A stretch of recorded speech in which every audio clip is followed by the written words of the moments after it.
ሰላም ጤና ይስጥልን ወደ ተከበራችሁ የንቁ ቤተሰቦቻችን የዕለተ ዓርብ ንቁ ዜናዎችን ወደ እናንተ ይዘን ቀርበናል። ከዜናዎቹ ጋር ያድናት ነኝ። አብራችሁን ቆዩ። አዳዲስ አማንያን ተጠምቀው ወደ ቅድስት ቤተክርስቲያን ተመለሱ። ተጨማሪ አለን። 3372 አዳዲስ አማንያን መስጠመቁን የጌዲዮ ኮሬና ውርጅ ሀገረ ስብከት ገለጸ። ከተጀመረ ሁለተኛ ቀኑን በያዘው 44ኛው ዓለም አቀፍ የሰበካ መንፈሳዊ ጉባኤ ላይ የጌዲዮ ኮሬና ውርጅ ሀገረ ስብከት በ2017 በጀት ዓመት ያሳካውን የቅድስት ቤተክርስቲያን ተልዕኮ ሪፖርት የሀገረ ስብከቱ ዋና ስራ አስኪያጅ መላከ ሕይወት ብርሃን ክፍሌም አቅርበዋል። በሪፖርቱ እንደተገለጸው ሀገረ ስብከቱ በበጀት ዓመቱ ብፁዕ አቡነ ገሪማ የቤተክርስቲያን ልጆችን በማስተባበር የተዘጉ አብያተ ክርስቲያናትን እንዳስከፈቱ የተገለጸ ሲሆን በሁሉም ወረዳ ቤተክርስቲያን በማዘዋወር ሐዋርያዊ አገልግሎታቸው መፈጸማቸው ተገልጿል። የአብነት ትምህርት ቤትን በተመለከተ በአንዳንድ ለመጀመሪያ ዙር የአብነት ተማሪዎች የሚያስፈልጋቸውን ግብዓት በማሟላትና የቅዳሴ መምህር በመቅጠር ትምህርት እንዲሰጥ እየተደረገ መሆኑንም ገልጸዋል። በተጨማሪ በሀገረ ስብከቱ ስብከተ ወንጌል ለማስፋፋት ከ20 በላይ በተመረጡ አብያተ ክርስቲያናት ህዝባዊ መንፈሳዊ ጉባኤ የተደረገ ሲሆን በስድስቱም ወረዳ ቤተ ክህነቶች ካለፈው ዓመት በተሻለ መልኩ 3372 አዳዲስ አማንያን መጠመቃቸውን ገልጸዋል። ለአዲስ አበባ ዩኒቨርሲቲ ለሶስቱም ጉባኤያት አዲስ ተማሪዎች ደማቅ አቀባበል ተደረገላቸው። እንደሚከተለው ይቀርባል። አቀባበል የተደረገላቸው የአዲስ አበባ ዩኒቨርሲቲ የ4 ኪሎ፣ የ5 ኪሎ እና የ6 ኪሎ የግቢ ጉባኤ ተማሪዎቹ እንደሆኑም ተናግሯል። በዚህ አቀባበል መርሃ ግብር ላይ ተማሪዎቹ በዩኒቨርሲቲ ቆይታቸው በግቢ ጉባኤ አገልግሎት ንቁ ተሳታፊ በመሆን በመንፈሳዊ ህይወታቸው መጠንከር እንደሚገባቸው ተመላክቷል። በአቀባበል መርሃ ግብሩ ላይ የማህበረ ቅዱሳን አዲስ አበባ ማዕከል ምክትል ሰብሳቢ አቶ በረከት መሰረት መልእክትም አስተላልፈዋል። አቶ በረከት በመልእክታቸው ተማሪዎች በቤተክርስቲያን የሚሰጠውን ትምህርት ጠንክረው መማር እንደሚገባቸው ጠቅመው ከመጡበት ዓላማ አንጻር በአስኮላ ትምህርታቸው በመረዳዳትና አብሮ በማጥናት የደከሙትን በማበረታት በወንድማማችነትና በታማችነት መንፈስ ከፍተኛ ውጤት ለማምጣት ጠንክረው መማር እንዳለባቸውም ተናግረዋል። አክለውም ከጸረ ሃይማኖትና ከጸረ ባህል አስተሳሰቦች ጸባይና ድርጊቶች በመራቅ ራሳችሁን ከነዚህ ከሚያስከትሏቸው መጥፎ ውጤቶች ማለትም ከበሽታ፣ ከሱሰኛና ከዘረኝነት፣ ከዓለማዊ በአጠቃላይ ክፉ ጓደኝነትና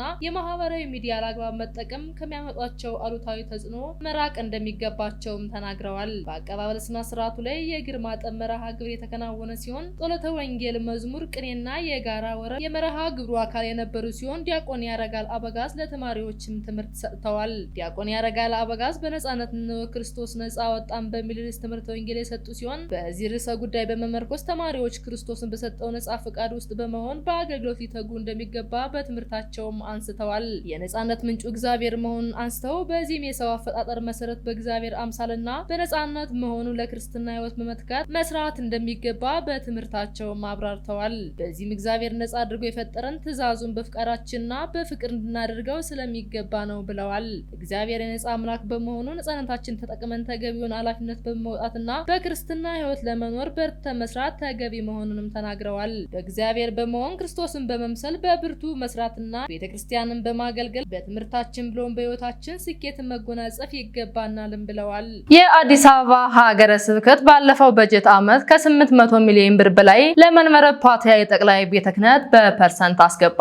ተጨማሪ ያለን 2025 ሰራተኞችን በመመደብ ለአንዴና ለመጨረሻ ጊዜ ለቅዱስ ሲኖዶስ ተፈናቃዮችና ቤተሰቦቻቸው እረፍት በሚሰጥ መልኩ የተፈናቃይ ምዕራፍ ለመዝጋት ችሏል። ሶስተኛ ቀኑን የያዘው 44ኛው የመንበረ ፓትርያርክ አጠቃላይ ጉባኤ በትናንትናው ዕለት የአዲስ አበባ ሀገረ ስብከት ዓመታዊ የሥራ አፈጻጸም ሪፖርት በመላከ ምሕረት ቆሞስ አባ ገብረ መድኅን ንጉሴ የሀገረ ስብከቱ ዋና ስራ አስኪያጅ አማካኝነትም ቀርቧል። በኢትዮጵያ ኦርቶዶክስ ተዋሕዶ ቤተክርስቲያን በብፁዕ አቡነ ሪያቆስ የአዲስ አበባና የሀዲያ ስልጤ ሀገረ ስብከት ሊቀ ጳጳስ የሚመራው የአዲስ አበባ ሀገረ ስብከት የ2017 ዓ.ም የሥራ አፈጻጸምም ቀርቧል። የአዲስ አበባ ሀገረ ስብከት በስሩ 8 ክፍላተ ከተማ ያለው ከ250 በላይ አብያተ ክርስቲያናትን ከ50 ሺህ በላይ አገልጋይ ካህናትና ሰራተኞች ያቀፈ በብዙ ሚሊዮን የሚቆጠሩ የእምነት ተከታይ ያለበት ሀገረ ስብከት እንደሆነም ተናግረዋል። በበጀት ዓመቱ የታየው ውጤት በብፁዕ አቡነ ሪያቆስ የሀገረ ስብከታችን ሊቀ ጳጳስ በሳል አመራር እየተመራን ቀን ከሌት በመስራት በማሰራት ነው። ሀገረ ስብከቱ ላለፉት 17 ዓመታት ምንም አይነት እድሳት ሳይደረግለት ቆይቶ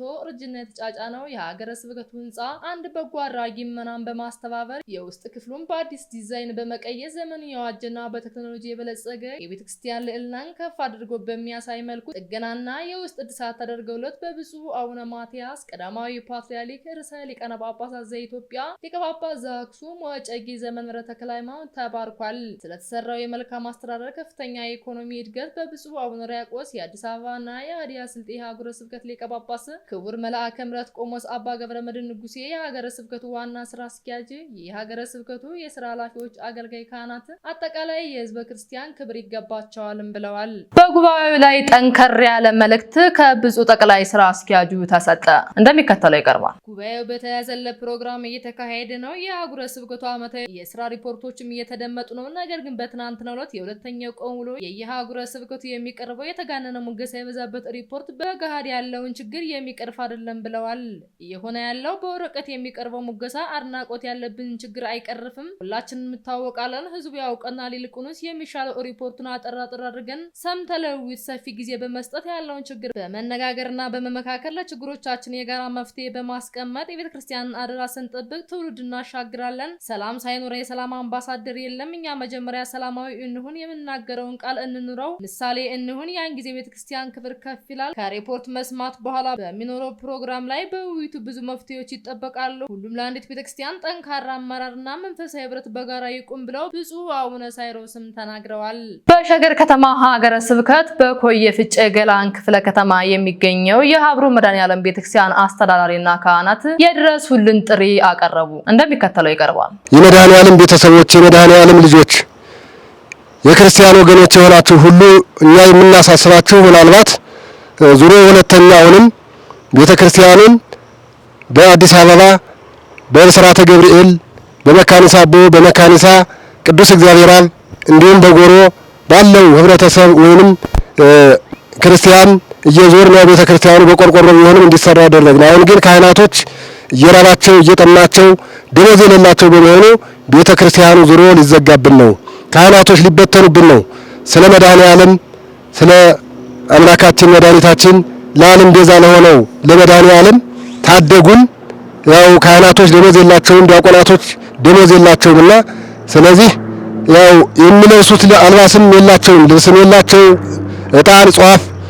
አሁንም ሌላው በሩቅ እየሄድን የምንለምነው ሰው እንግዲህ የምታዩት ከዘመኑ ከጊዜው ጋር ያው ትንሽ እንደመሰቀቅ አለ። አሁን በጣም ቸገረን። ያሉት ካህናቶች ልንሄድ ነው ልንበተን ነው ብለው በጣም አሳሳቢ ላይ ስለወደቅን እንግዲህ ወገኖቻችን፣ ዘመዶቻችን፣ አባቶቻችን፣ ወንድሞቻችን፣ እናቶቻችን፣ እህቶቻችን፣ ልጆቻችን ሁሉ ያላችሁት ሁሉ ስለ መድኃኔዓለም ታደጉን።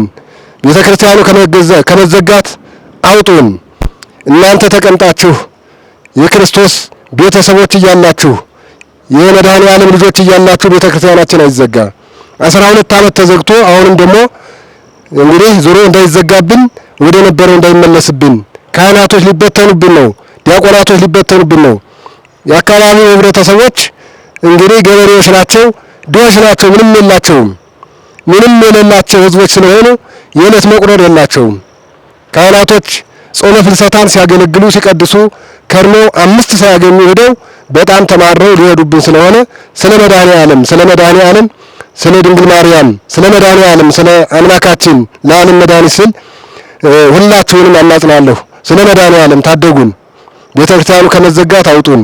ቀሲስ በቃሉ እባላለሁ። በዚህ በሀርቦ መድኃኔዓለም አገልጋይ እንዲሁም ቁልፍ ከፋች ሆኜ እገኛለሁና አሁን ግን እለታት ወራትን ብናስቆጥር ረሃብና ጥም እንዲሁም ብርድ ቁር ስለበዛብን ቦታውን ለመልቀቅ እየተዘጋጀ ነውና የክርስቲያን ልጆች ሆናችሁ አብያተ ክርስቲያናት ከሩቅም ከቅርብም እንድትረዱን ስናሳስባለን። በመድኃኔዓለም እንዲሁ ህዝባችን ብንመክር ብንገስጽ ምንም እየመጡ አይደለም፣ አቅም ያላቸው አይደለም። የገጠር ሰዎች እንዲሁም ገበሬ በመሆናቸው እኛ ከመልቀቃችን የሚያሳስበን ነገር የሃይማኖት ጉዳይም እንዲሁ ቃልቻና አምልኮ ስላለ ወረዛ ስለሚበተንብን አብያተ ክርስቲያኑ እምነትን ጥሎ ወረዛኛው ስለሚሄድብን ይህ ብቻ የመድኃኔዓለም ፍቅር እኔን ያሳስበኛልና ፈጥናችሁ ብትደርሱልን ብትረዱን ስል እኔ አሳውቃለሁና አሳስባችኋለሁና የአብያተ ክርስቲያናት የክርስቲያን ወገን ስለ መድኃኔዓለም ብላችሁ እርዱን። እኛም በቤቱ ጸንተን የክርስቶስ ፍቅር ይዞን የመድኃኔዓለም ፍቅር ብለን ነውና ረሃብና ቁር ብርድ እንዲሁም አላስቀመጠንም። ያው የምታያቸው እነዚህ ካህናት አገልጋዮቹ ናቸው። ዲያቆናቶችም አሉ። ያው በቀን ስራ ወደ ሸቀል ሄደዋል። እነዚህ አባቶች ካህናት ናቸው። የራባቸው የጠሟቸው እዩዋቸው እንግዲህ ከዚህ ሁሉ ጊዜ ከዚች ቤተክርስቲያን ወድቀው ወደ 5 ዓመት ተኩል የሚሰቃዩ እነዚህ ናቸውና ስለ መድኃኔዓለም ስለ መድኃኔዓለም ታደጉን፣ ስለ መድኃኔዓለም ድረሱልን። ወገኖች ዘመዶች የመድኃኔዓለም ልጆች ስለ መድኃኔዓለም ድረሱልን ስለ መድኃኔዓለም እናንተም ተስፋ ታገኛላችሁ፣ በምድርም በሰማይም ተስፋ ታገኛላችሁና ስለ መድኃኔዓለም ቤተክርስቲያናችን አይዘጋ። ታደጉን። ያው እነሱ ሊበተኑብን ነው፣ በረሃን ሄዳለን፣ እንዲሁም ደግሞ ካለበት ቦታ ሰርተን እንበላለን እንጂ ከእንግዲህ በኋላ ብሰውናል እያሉ ስለሆነ ስለ መድኃኔዓለም ሁላችሁም ታደጉን። ስለ መድኃኔዓለም ስለ ዓለሙ ቤዛ። ጥቅምት 7 ቀን 2018 ዓ.ም ከንቁ ሚዲያ ደረስላችሁ ዜናዎች እኒን ይመስሉ ነበረ። ቀሪዎቹን ከቀሪ የንቁ መርሃ ግብሮች ጋር አብራችሁ ቆዩ እያልን እኛ ከውድ ተሰናበትናችሁ። ሰላም እግዚአብሔር ከእናንተ ጋር ይሁን። ቸር ሰንብቱ። ንቁ ኦርቶዶክስ ተዋህዶ የጸሎትና የንስሐ መርከብ ማህበር በእግዚአብሔር ፈቃድ በወንድማችን የኔነ ተስፋዬ አስተባባሪነት ከተመሰረተ ጊዜ ጀምሮ ከሚሰጣቸው ዘርፈ ብዙ መንፈሳዊ አገልግሎቶች መካከል የሐዋርያዊ አገልግሎትና ያሬዳዊ ዝማሬዎች አንዱ ነው። በዚህ ክፍል የኦርቶዶክሳዊ ተዋህዶ ቤተክርስቲያንን ዶግማና ቀኖና የጠበቁ ኦርቶዶክሳዊ ለዛ ያላቸው ለነፍስ እረፍትን የሚሰጡ ወቅታዊና ዘመኑን የዋጁ ስብከቶችና ያሬዳዊ ዝማሬዎችን በመላው ዓለም ለሚገኙ ተመልካቾቹ በንቁ ሚዲያና በኢትዮ ማህበር የዩቲዩብ ቻናል እያቀረበ ይገኛል። አገልግሎቱ በመላው ዓለም ለሚገኙ አማኞች ተደራሽ እንዲሆን በየዕለቱ የሚለቀቁ ስብከቶችንና መዝሙሮችን ላይክና ሼር ያድርጉ። እንዲሁም የዩቲዩብ ቻናላችንን ሰብስክራይብ በማድረግ የዚህ ታላቅ አገልግሎት ባላሻራ ይሁኑ። ንቁ ሚዲያ ርቱ የቤተ ክርስቲያን ልሳን